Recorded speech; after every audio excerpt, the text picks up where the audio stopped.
Jaipur Delhi highway पर आज से लेन सिस्टम लागू। चंदवाजी से शाहजहांपुर तक 125 किलोमीटर लेन में चलेंगे वाहन। नियम तोड़ने पर 2000 तक का जुर्माना लगेगा। तीसरी लेन में भारी वाहन और ट्रक ही चल सकेंगे। दूसरी लेन में हल्के वाहन सामान्य गति से चलेंगे और पहली लेन में तेज रफ्तार हल्के वाहन और इमरजेंसी सर्विसेज।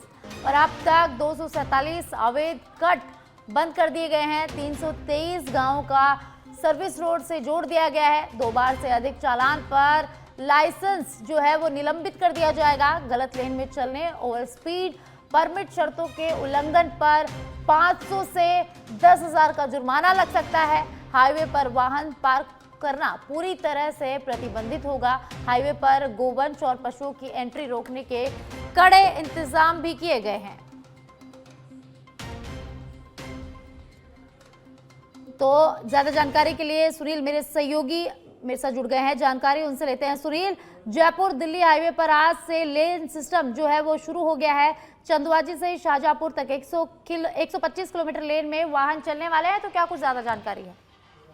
बिल्कुल साक्षी, देखिए हाईवे पर लगातार जो सड़क दुर्घटनाएं हो रही हैं उनको किस तरह से रोका जाए, इसको लेकर तमाम तरह के जो वर्क किए जाते हैं, स्टडी की जाती है। उसके बाद में तय किया गया है अब कि जो लेन सिस्टम है, चूंकि पहले से जो सड़क जब बनाई जाती है, हाईवेज बनाए जाते हैं तो लेन सिस्टम होते हैं, लेकिन वो नियम है वो फॉलो नहीं हो रहे थे।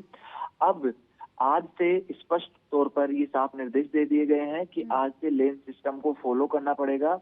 और जो लेन सिस्टम है उसमें अलग अलग व्हीकल्स का जोन रखा गया है। भारी वाहन, फिर जो मीडियम वाहन है वो, और सबसे जो पहली लाइन है उस पर जो इमरजेंसी वाले वाहन या जो तेज स्पीड वाली जो वाहन है वो चलाए जाएंगे, यानी कार और जो इमरजेंसी वाहन पहली लाइन में चलेंगे।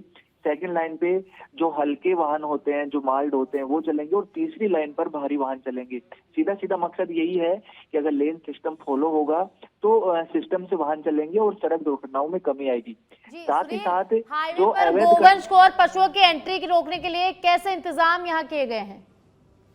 बिल्कुल साक्षी, देखिए कि इसमें कई जगह अवैध कट होते थे।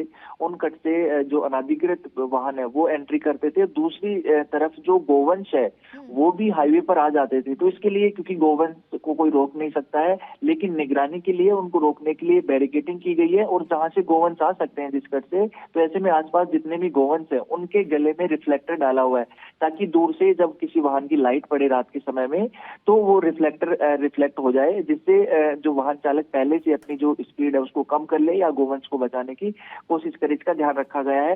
इसके अलावा चूंकि कई दिन से ये अभियान चलाया जा रहा था, पहले समझाइश की जा रही थी वाहन चालकों से कि नियमों को ना तोड़ा जाए, और जो हाईवेज है उन पर जो पार्किंग को पूरी तरह से प्रतिबंधित कर दिया गया था, उसके लिए भी समझाइश की गई थी। लेकिन आज के बाद में, आज क्योंकि आखिरी दिन था, आज से ये जुर्माने का सिस्टम भी शुरू हो गया। अब लेन सिस्टम में किसी भी तरह की कोताही बरती या फिर नियमों की अवहेलना की तो जुर्माना लगाया जाएगा। जुर्माना भी तय है, जो शुरुआत में 500 रुपए से लेकर 10,000 रुपए तक का जुर्माना है वो तय किया गया है। जानकारी के लिए